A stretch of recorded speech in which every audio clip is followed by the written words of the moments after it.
Hello, hello, and welcome to the NUFC 360 Look Ahead show, where we will be looking ahead to tomorrow's match against Crystal Palace at Selhurst Park. Jack and Michael, you are with me today to talk all things NUFC. Hello, how's it going? It's I'm good. going So great, are mate. you? Thank you. Nice. Well, there's only really one place we can start, so let's start with you, Jack. How much wood could a woodchuck chuck if a woodchuck could chuck wood? Is this right? Okay, right. Yeah. So Wood obviously he's gone. Right. Loan to Nottingham Forest to the end of the season. £15 million obligation to buy. By all accounts, it's a reasonable clauses that have to be met. We don't know exactly what they are, but I would assume it's based on appearances because I don't think it'd be based on goals. But I assume it's based on appearances. And with the one knee, who's been Nottingham Forest's like big striker, he's injured for 8 weeks, so Wood's going to get quite a lot of game time. They play with two up front as well, so Right. it looks like Chris Wood's played his last game at Newcastle. I think we've got to say that in the end, didn't score many goals. I think he fulfilled a really important role for the team last season when no one it was a big risk to come and join us. No one else wanted, not many other players wanted to. He took the gamble. He came in. Fair enough. He as I said, didn't score many, but he played that tactical role up front really well, covered the left wing quite a lot when St. Maximin was fit. He was covering him all the time. Got a really important penalty against Wolves because we'd lost 3 in a row at that point when we played Wolves at home, and he scored on a cold night at St James's Park, banged that away, really important goal for us.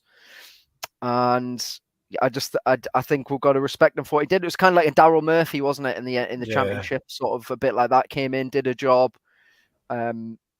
Clearly a great character on the dressing room. I don't know if you saw all the Instagram comments, all the players saying that they were missing him. Like Nick Pope said, like, you're leaving us again in 12 months. That was quite funny. So he's clearly a big character in the dressing room. And I think he played a really important tactical role for Newcastle. He missed chances, he did, and we can't get away from that. But I think he did a job, and getting £15 million for him at the end of the season, that's really good business. So thank you, Chris Wood. Great. Yeah, thanks, Chris Wood. If you're watching this, thank you so much for your contribution. However, on the other side, I mean, we all understand that he came in, he did a job for us, and I think that'd be widely accepted by the fan base. Michael, though, would you say that 4 goals in 35 appearances is good enough for a striker? No, I mean that's why he's gone, hasn't it? I mean, really, it's been a really good. It's been handled really well. He seems happy to have gone. You know, he didn't cause any dramas, did he, when he left? So, but no, not where we want to go. So, you know, good luck to him, like Jack said, and you know, thank you for your service. But no, not where we want to go, and not covering for for Wilson and Isak when they're out. So, yeah, it's funny, isn't it, though, because last January we did recruit really, really well, and he was the only one that we just couldn't recruit well in his position, because all the other January signings were absolute hits.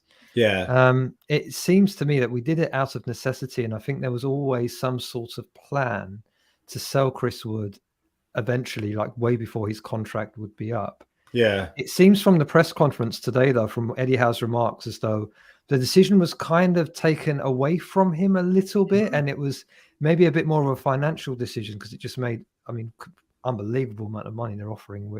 We've effectively paid £10 million for him over the course of the year. So yeah, I don't know what point I'm making really, other than just like it feels to me as though it's a kind of Eddie Howe wouldn't have chosen to have let go of Chris Wood at this point. Yeah. I suppose because maybe I mean, I'm assuming they're going to replace him, but maybe that's why. Maybe he didn't want him to go until we'd got someone in place and it was going to happen. I mean, maybe it's still in the balance if this person who's going to replace him is actually going to be in place. I said place a lot there, didn't I? It's fueled lots of rumors, hasn't it? As to okay, if we're selling him, surely we must be close to something. We wouldn't just like blindly sell him. So, Jack, are there any rumors? Are there any players out there that we're linked with, or that we're reportedly talking to? Yeah, so there's obviously Matheus Franca. 18-year-old Brazilian attacking midfielder, sort of forward. Only made 28 club appearances for Flamengo, but we've made a 16 million euro bid, which is £14 million total package to him. His agent and him were spotted having food in a restaurant near an airport, sort of last night. Come on. Yeah. Plane watchers. Hey, look, that's just what I'm saying. I'm not saying that means anything, but it was in the airport that he was having it. So, well, it's potentially one to keep an eye on. But you've got to say, as I said, only 28 club appearances in the Brazilian league. Is he going to come in and be Chris Wood's replacement?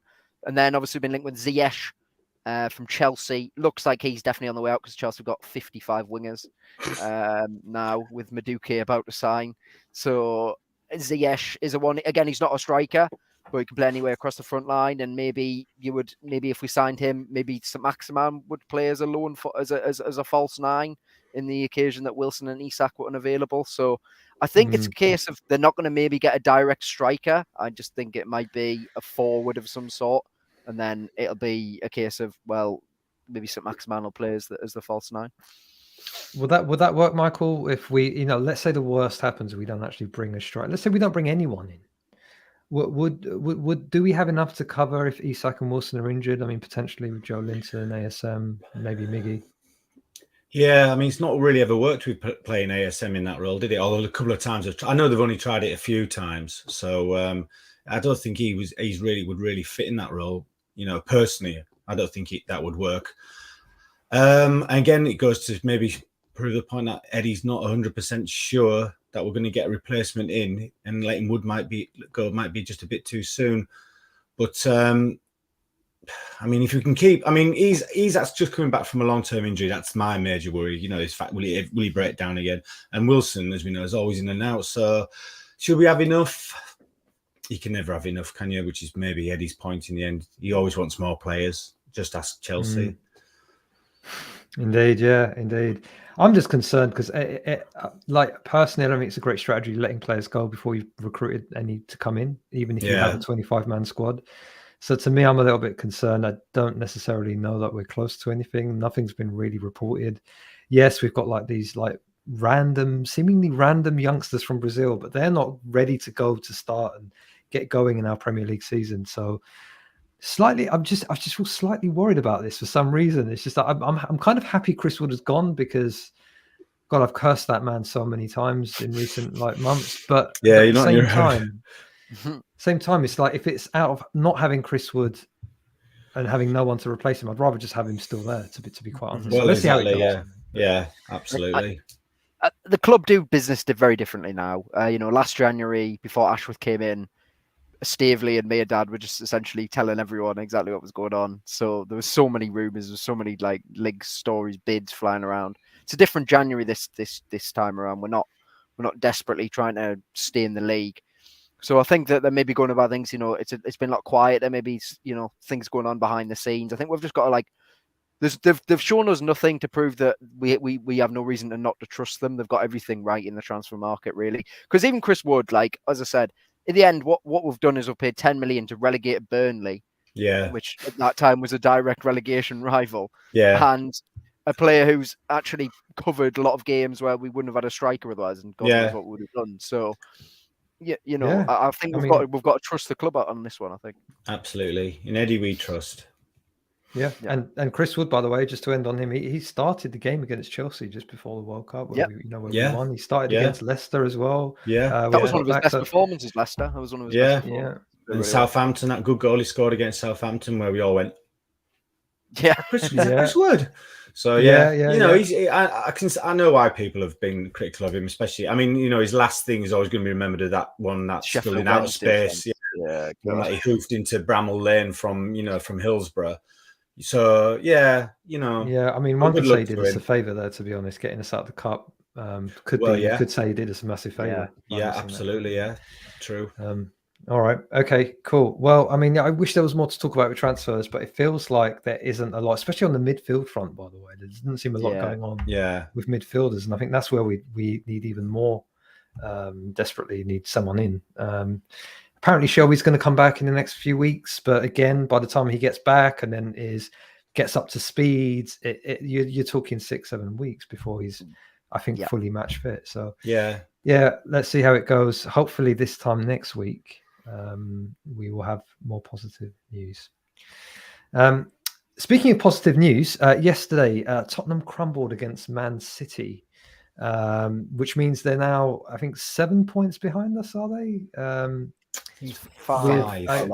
5 points behind us, having played a game more. Yes. Yeah, so we're potentially going to be 8 points ahead if we beat Palace later on. We will come back to speaking about Palace.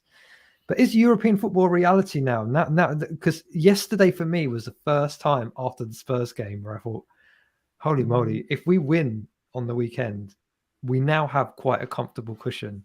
So forget European football for a minute. Michael, is Champions League a reality? Would you be disappointed if we ended the season in 5th position? No, not considering where we were a year ago. No. I mean, possibility again. It's all those possibilities that we keep going back and forth on, isn't it? I mean, we could be in a final. We could be 5th. I mean, just sounds balmy, doesn't it? I mean, I see why people want to grasp for it because it might, because it just doesn't come around very often for us. We've spent since Bobby went 18 years just sort of not getting anywhere. I mean, we got quite used to that. My generation got quite used to that, I must admit. So, but no, I don't think it would be a failure. It would be a failure if we ended up 8th. That would be a failure. I think I would be good with that, but 6. Not to finish in the top 4. But right now, it's just dreamland. I'm just living it game by game. I'm not trying to think about it. Yeah.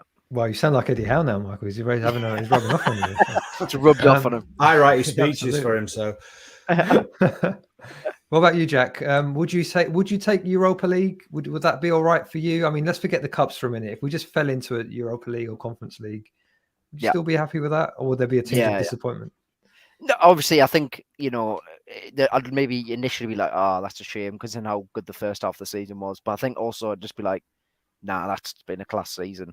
I've been so happy to just get any European football back at Newcastle. It's been quite a while. It's 10 years this season, isn't it? Actually, since we were last in Europe. So, yeah, I think it'd be amazing. We just need to get back in there. No matter what. Obviously, Champions League, there is genuinely a bit. We do have a genuine chance of making it because Tottenham are not very good. To be brutally honest, Fulham are actually well in the Champions League race, but they're 7 points behind us. So haven't played a game more. So again, are they really in it? Liverpool are the one. Chelsea and Liverpool are probably your traditional teams who be in there. They're 10 points behind. And they're not in, and Liverpool can't defend. And Chelsea, they beat Palace last weekend, but they weren't convincing at all. It's a big opportunity to finish in the top 4, but I wouldn't be totally gutted if we missed out. But we are where we deserve to be on merit. Like, absolutely, we deserve where we are to be. We'll probably even be better than Man United over the course of the season. To be honest, they're just on a really good run of form at the moment. Yeah. So yeah, I agree. We'll just have to see what happens. But yeah, I agree. Bring back those European nights. I mean, just the fans and the atmosphere, especially after hearing Pep's comments yesterday about having a dig at the Man City fans. Like, I can't imagine Newcastle fans ever turning out and not making no, absolutely not. No. I mean, the cup games have been brilliant this year at home. I mean, they've only been against Bournemouth and Palace and Leicester, but they've been cracking. So can you imagine if we play someone decent? Sorry, Palace and Leicester. like a European job. Yeah. Just to be in it again would be just amazing. Yeah. But yeah, anything below 6, I would be disappointed. I must admit, I'm starting to get that way because Eddie's made me believe again. So, which goes against everything in my DNA. I think I would go so far to say I'd be devastated if we finished outside the top 4. Like, devastated, just because I remember us being in the Champions League. I just remember being like, if for nothing else, so that we can be treated like as a serious proposition again. We're a Champions League team. Even when you're in the Europa League, you're like, well, I mean, loads of crap teams have been in the Europa League in recent years, right? They've just like managed to, get some good form towards the end of the season and have been, or like got to a final of a cup. But being in the Champions League is like so unattainable for so many clubs. and we're so close. I would be if we're 8 points clear tomorrow. I'd be so disappointed at the halfway point. Yeah, if we finish yeah. outside. But don't you get into the Champions League if you win the Carabao Cup? No. Is that just? But that is Europe automatically. I take it. It's a weird one. It depends if you finish in the top 6 and you. Oh, okay. It's not like it used to be, where it's just straight in. To someone else. Yeah. Oh, okay. You qualify, but I think you qualify in like the third qualifying. Oh, right. You'd start playing in like July. Right. Like, oh, well, that's the issue. That's the issue. Do you really want to be in the Europa League, where you're going to that squad is going to be even more stretched next season if we make the Europa League, which means we're going to be in all these different competitions, but we're not going to progress in any of them because we're just going to be so stretched. So I'm desperate for Champions League. Like I can't hide it. I'm almost more desperate than winning a cup. Not quite, but almost. Almost. Yeah, it'd be a nice problem to have, wouldn't it? Yeah, absolutely. Right. Speaking of which, 8 points clear if we win tomorrow. Crystal Palace away. Jack, is this a happy hunting ground for us historically? Are we going into this with any kind of optimism? Forget form for a minute, just history. We usually really struggle at Selhurst Park, actually. Certainly in recent times. Obviously, last season we got that 1-1 draw, didn't we? Where Wilson scored that absolute worldy overhead kick, but then they dominated us for the other game. I think there was a season under Bruce where Dubravka made like 14 saves and we still lost 1-0. So, it's not been a place we've done too well at. We beat them in the lockdown season there. Though Joe Linton got a goal and Wilson got a goal. It's. But they're a weird team, Crystal Palace. Like, I look at their squad and I'm like, they should be much better than they are, and they just aren't. They're just not that. They're nearly in a relegation battle. They've been awful since the break. They haven't won a game. They've won one game, so they'd be Bournemouth, and lost the others, then got a draw against Man United. So, but I do think they'll turn it on. It's the Sky cameras. It's it's under the light at Selhurst Park. It's such a cliche, but it actually does make a difference at a ground like that. So it's going to be a tough game. But I'll give a score prediction in like later. But it'll be a tough game, I think. But we're in good form, obviously. Indeed, we are. Michael, it will be a good atmosphere though at Selhurst Park. I mean, in terms of noise, they make a lot of noise. They do. They are amazing fans. They are. I mean, I've been there a couple of times, and I've got a good friend who's a Palace supporter. Hello, Stuart. And they are really, really, really loud. And London's not a good hunting ground for us. We've had our one win a season that we've had already at Tottenham. So just like Jack said, it's going to be really tough. But they're not expecting a lot. They're expecting a hard game tomorrow, which is brilliant for us.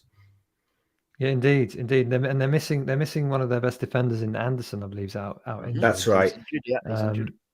So that's good for us. Yeah, they've got Gay though. I know, they really do, think a lot of him. So, and I think a lot. My friend was saying to me that, it's going to be a good tussle down because they really do attack from down the sides. With Zaha obviously, and but he reckons Aguado's worth a goal because obviously he had that save when De Gea tipped it onto the bar. So they've got high hopes for him. But they're expecting a really, really tough game tomorrow. So, and because they're, like Jack said, their form has been great, and their foundation is based on defending well and we're hard to break down. So, they've not been great in front of goal. So, yeah, it's going to be tough for them. So it's nice to go somewhere where they're fearing us for a change. Did either of you watch the Manchester United Crystal Palace game earlier this week? Did you guys manage to catch any? Yeah, I watched it. Yeah. So Jack, how do you think they performed? Because I don't think they looked that great. I'm talking about Crystal Palace here. Yeah, I don't think they were that good. I think the reason they really got, obviously it was a brilliant free kick by Elise at the end, wasn't it? That was a great goal. But Man U just weren't very good, to be honest. Like it was a pretty flat game, to be brutally honest. Yes. There was not much. There was not much to it. It's as I say, they should be much better than they are. Elise, Eze, Zaha, Edouard, Mateta. These are all have all got decent something players, about them. Yeah. Decent players. They've all got something about them. It's just not happening for Vieira at the moment, and I think we go there knowing that if we get the first goal, feel like that's game over, to be honest. Yeah. They don't really look like. Yeah, I don't know. There's just something wrong with them at the moment. And well, my friend was telling me he reckons that they've sort of sacrificed, sort of like being defensively solid. They sacrificed sort of like being, quite good in front of goal, really. So yeah, I agree with Jack. If we get a couple of, especially by half time, it could, I think it could be a long afternoon for them. So, but again, London, bloody London, dreadful, bloody London clubs. So we're also missing a key player. We're probably missing Bruno, unless Eddie Howe's played the blunder here, and Bruno's absolutely fine. Well, there's that picture of him, isn't there? Out all of the footage. He's in the squad. He's in the squad. Yeah, apparently, Jack was sent us a thing on WhatsApp before saying he's there. So I don't think. I mean, he might have just gone just to be with the squad and everything. So I know he loves it, but I mean, yeah. Would you risk him though? I mean, you wouldn't risk him anyway, would you? If I'd rather him play the Southampton game. Yeah. Yeah, exactly. Yeah. So, but he'd be on the bench. Assume he's not playing. On the bench. Yeah, I assume he's not playing. But I said that again about Joe Linton last week, and he did. So. Yeah, true. But in this case, let's say he's on the bench. Let's say he's not in the starting 11. So Michael, what's the formation for you? Does it start the way the last game ended, which was like a 4-2-3-1 type? Yeah. How would you start the game?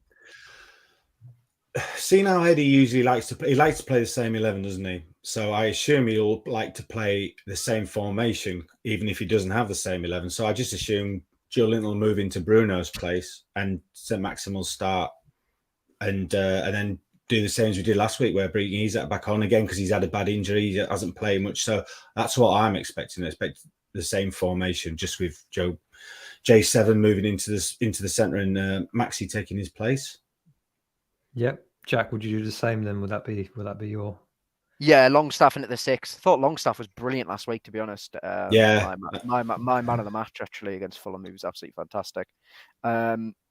He just drops into the 6 role. He obviously can't do the same things as Bruno did, but I've got to be honest, when Bruno went off, I was really worried about that midfield battle, and I thought Longstaff did that 6 role really well and dictated the play really well. And then I'd have St. Maximin on the left.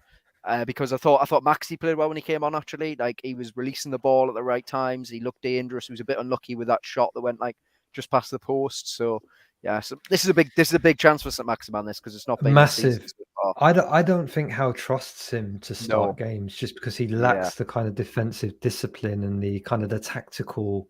I don't know whether he just doesn't retain the information that has been given to him, but he doesn't seem to be positionally where Eddie Howe wants him. Yeah. And therefore, he hasn't just come straight back into the team. Yeah. I'd love him to start tomorrow, but I've got a feeling he'll start with Isak instead of. Yeah, you think so? Yeah. Mm-hmm. I think he will. He scored the winning goal. It's like, it wouldn't surprise me. I mean, if he feels he's fit and he feels he's able and it's not going to damage him, then that wouldn't surprise me. The thing about Maxi is he just puts his head down and just goes. He doesn't seem to look where anybody is. It's all like, follow me, lads. I mean, he got so used to playing like that with Bruce, where we just gave him the ball and just expected him to do something. He just puts his head down and just runs, doesn't he?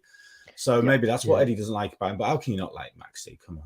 He'll get a goal tomorrow now. We've said this, won't he? Hopefully. Hope he does. Sean Longstaff as number 6 does worry me. I know he played well in the last game. I fully agree he was man of the match. However, I have a theory on Sean Longstaff. I feel because he gets a lot of flack. He gets a lot of flack. Whenever he has a half decent game, the people who want to like him, they overcompensate for the praise they give him. It's like a naughty kid who just is good for an hour. You're like, oh, you're so good, well done. You're trying to encourage them, and you overcompensate the praise. That's how I feel like it is with Sean Longstaff. Okay, he had a half decent game. Let's not laud him that much. I think he's still the weakest link for me. That's interesting. I think he does. I mean, he does all the dirty work. I mean, the guy who sat next to me last week because he'd missed one, it looked like he was going to shoot Sean, and he shouted, "Don't shoot!" to him like that. So, but he does so much hard work. I mean, he could be next year's Joe Linton or this year's Miggy, couldn't he? I mean, he's getting a good run in the team. He's obviously earning his place. There's no way Eddie would play him if he didn't think he was worthy. Simple as that. Well, there is no one else. There is no one else to play. I mean, now Isak's back. Maybe there is options. So I mean, I mean, he just does all the donkey work, really. He just hasn't got that thing that Bruno's got where, I mean, who does really? I mean, he's next to, again, he classed himself as an old banger compared to, Bruno's Rolls Royce. I think that's fair. And that's the lad himself said that. But he does he does do a lot of work.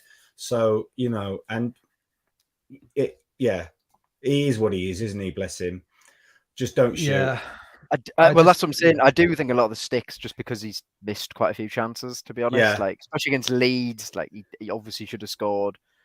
Leicester, he should have scored as well in the cup. He had a couple. And when you think about when he broke through, he missed a sitter, didn't he? 4 scoring yards goals, out wasn't against it? Leicester. Jesus, that was awful. Yeah. Yeah, that was almost unforgivable, that one. Yeah.